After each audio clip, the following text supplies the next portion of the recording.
Hi all and welcome to our must-know tips for Aloft. Whether you have already started playing Aloft or are about to, we wanted to share a few of our favorite tips with you so that you can have the best possible start.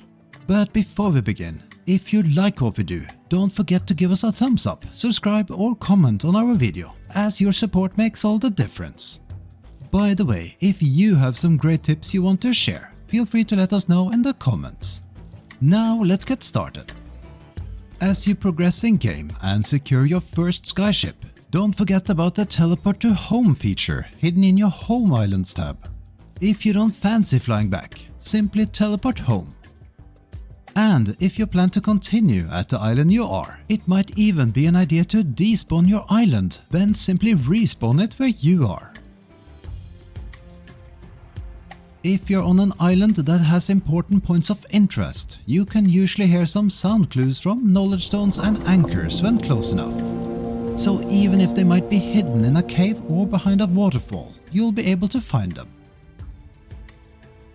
Don't forget to inspect ruins and other buildings you find with your sketchbook. Building pieces and decor knowledge you don't know yet will be highlighted in yellow, and if you sketch them, you'll learn the blueprints for crafting. In multiplayer, you can also inspect items others have built in order to learn them. Sketching is great, so make sure to pick up any paper and charcoal that you come across. If the gear tab of your inventory is full, make sure to dismantle duplicate items or those you don't need anymore, as you will get resources in return. For example, dismantling a sketchbook or field guide will give you paper as well as all other resources that are required for crafting. With that in mind, loot and pick up anything and everything you come across and dismantle any extra tools and weapons you get. Ever wondered what the small dots are that show on some tools and weapons? These are slots for trinkets that can enhance your items with permanent abilities. So far, we have found tools and weapons with 1 and 2 slots. Make sure to always equip the better versions you find and dismantle the inferior ones, so that they are ready to be upgraded once you can craft trinkets and have unlocked the required customization station. You can have up to 2 food buffs at once, and they are shown in the lower left corner of your screen when active. Eating food provides you with a health increase, and cooked foods can give you better or further benefits. Additionally, drinking clean water will provide you with a significant boost for your attack speed, and drinking coffee increases your momentum. If you don't like to play during nights, you can change the time of day by sleeping. This also works if you want to switch from day to night. In multiplayer, all players need to sleep at the same time for it to work.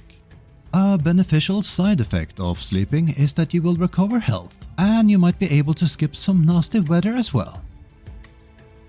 Crops you farm need regular watering in order to grow, which is something you might easily forget from time to time.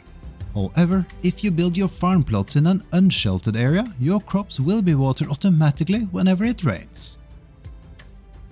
If you see bugs, worms or mushrooms growing on trees or tree stumps, make sure to pick them up before you chop them down for wood, as you'll otherwise lose them. Destroying larger crates and barrels you find in the world can sometimes reveal hidden loot containers. While it seems to be fairly rare, it's good to have in mind. You'll also be getting wood that way without negatively impacting the ecosystem of an island. Another tip regarding hidden loot is using your door kip. Whenever you see a spot on the ground that stands out or looks suspicious, use your door kip on the ground.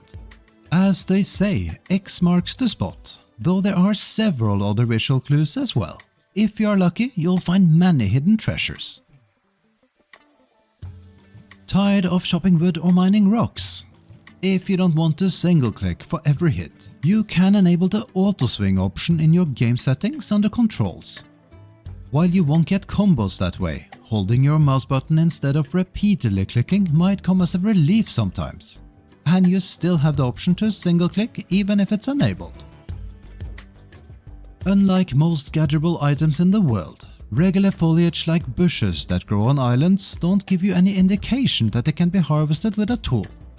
Use your sickle on them to stock up on basic resources like small plants and biome seeds. You can also use a sickle on plants like blueberry bushes instead of hand harvesting them. While you might get a bit more resources that way, it will remove the plant completely and prevent berries from regrowing. If you need to craft a lot of one item, let's say leaf cloth or rope, you can simply hold the craft button continuously to craft multiple items quickly. Oh, and if you find it easier to use your keyboard, pressing or holding E also performs the same craft action. Using a Spyglass allows you not only to set waypoints for islands you want to travel to or highlight for your friends, but also shows you if you have visited them already and if any tasks or discoveries are left undone on an island. It will also indicate if an island is too heavy to be used as a base. The white bars you can see under your health bar are showing you how much momentum you have. Momentum acts a bit like stamina in other games, and you use it up when, for example, performing special moves or extra gliding boosts. Many actions refill your momentum bar slowly, from simply gliding to fighting, taking damage and hitting the environment on corrupted islands. Mid-air, you can see your bars fill up even quicker by gliding downwards, or by gliding into any upstream that might be in your path.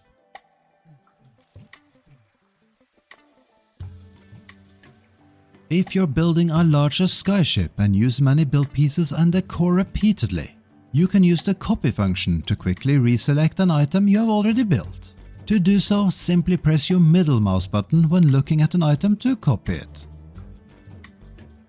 A tip related to choosing your island and building your base. The size of your island matters when it comes to the number of animals you can have living on it. Yes, you can bring as many animals as you like onto your skyship, but if there are more than the island size supports, they will never be happy and produce resources. For example, while we love to use this little pond island as base, it limits you severely in terms of animal numbers and supports only a handful.